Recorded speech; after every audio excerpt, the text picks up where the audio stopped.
முதல் வாசகம். தொடக்க நூலிலிருந்து வாசகம். அதிகாரம் 12. இறைவசனங்கள் 1-4 முடிய.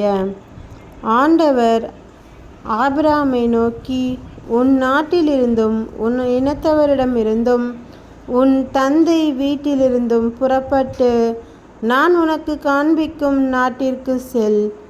உன்னை நான் பெரிய இனமாக்குவேன், உனக்கு ஆசி வழங்குவேன், உன் பெயரை நான் சிறப்புறச் செய்வேன், நீயே ஆசியாக விளங்குவாய். உனக்கு ஆசி கூறுவோருக்கு நான் ஆசி வழங்குவேன், உன்னை சபிப்போரை நானும் சபிப்பேன். உன் வழியாக மண்ணுலகின் மக்களினங்கள் அனைத்தும் ஆசி பெறும் என்றார். ஆண்டவர் ஆபிரகாமுக்கு கூறியபடியே அவர் புறப்பட்டுச் சென்றார். அவருடன் லோத்தும் சென்றார். ஆபிரகாம் காரானை விட்டு சென்றபொழுது அவருக்கு வயது 75. ஆண்டவரின் அருள்வாக்கு. இறைவா உமக்கு நன்றி. இரண்டாம் வாசகம். புனித பவுல் தீமோத்தேயுவுக்கு எழுதிய 2ஆம் திருமுகத்திலிருந்து வாசகம். அதிகாரம் 1. இறைவசனங்கள் 8-10 முடிய. எனவே நம் ஆண்டவருக்கு நீ சான்று பகர்வதை குறித்தோ அவர் பொருட்டு நான் கைதியாக இருப்பதை குறித்தோ வெட்கமடைய தேவையில்லை. கடவுளின் வல்லமைக்கேற்ப நற்செய்தியின் பொருட்டு துன்பத்தில் என்னுடன் பங்கு கொள். அவர் நம் செயல்களை முன்னிட்டு அல்லாமல்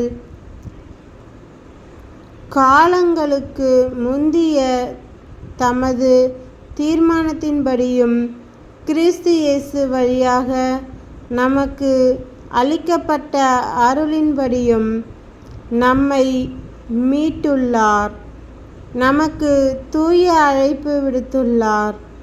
நம் மீட்பராகிய கிறிஸ்து இயேசு உலகில் தோன்றியதன் மூலம் இப்போது அருள் வெளிப்பட்டுள்ளது. அவர் சாவை அழித்து அழியா வாழ்வை நற்செய்தியின் வழியாக ஒளிரச் செய்தார். ஆண்டவரின் அருள்வாக்கு. இறைவா உமக்கு நன்றி. நற்செய்தி வாசகம். புனித மத்தேயு எழுதிய நற்செய்தியிலிருந்து வாசகம். அதிகாரம் 17. இறைவசனங்கள் 1-9 முடிய. 6 நாள்களுக்கு பின்பு இயேசு பேதுருவையும் யாக்கோபையும் அவருடைய சகோதரரான யோவானையும் ஓர் உயர்ந்த மலைக்கு தனிமையாக கூட்டிக் கொண்டு போனார். அங்கே அவர்கள் முன் அவர் தோற்றம் மாறினார். அவரது முகம் கதிரவனைப் போல ஒளிர்ந்தது. அவருடைய ஆடைகள் ஒளி போன்று வெண்மையாயின. இதோ மோசேயும் எலியாவும் அவர்களுக்கு முன் தோன்றி இயேசுவோடு உரையாடிக் கொண்டிருந்தனர்.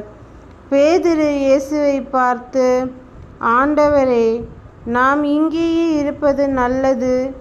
உமக்கு ஒன்றும் மோசேக்கு ஒன்றும் எலியாவுக்கு ஒன்றுமாக 3 கூடாரங்களை அமைக்கட்டுமா? இது உமக்கு விருப்பமா என்றார். அவர் தொடர்ந்து பேசிக்கொண்டிருந்தபோது ஒளிமயமான மேகம் ஒன்று அவர்கள் மேல் நிழலிட்டது. அந்த மேகத்தினின்று, என் அன்பார்ந்த மைந்தர் இவரே, இவர் பொருட்டு நான் பூரிப்படைகிறேன், இவருக்கு செவிசாயுங்கள் என்று ஒரு குரல் ஒலித்தது. அதை கேட்டதும் சீடர்கள் மிகவும் அஞ்சி முகங்குப்புற விழுந்தார்கள். இயேசு அவர்களிடம் வந்து அவர்களை தொட்டு, எழுந்திருங்கள், அஞ்சாதீர்கள் என்றார். அவர்கள் நிமிர்ந்து பார்த்தபோது இயேசு ஒருவரை தவிர வேறு எவரையும் காணவில்லை. அவர்கள் மலையிலிருந்து இறங்கி வந்தபோது இயேசு, மானிட மகன் இறந்தோரிடமிருந்து உயிருடன் எழுப்பப்படும் வரை இக்காட்சியை பற்றி எவருக்கும் சொல்ல வேண்டாம் என அவர்களுக்கு கட்டளையிட்டார். கிறிஸ்துவின் நற்செய்தி. கிறிஸ்துவே உமக்கு புகழ்.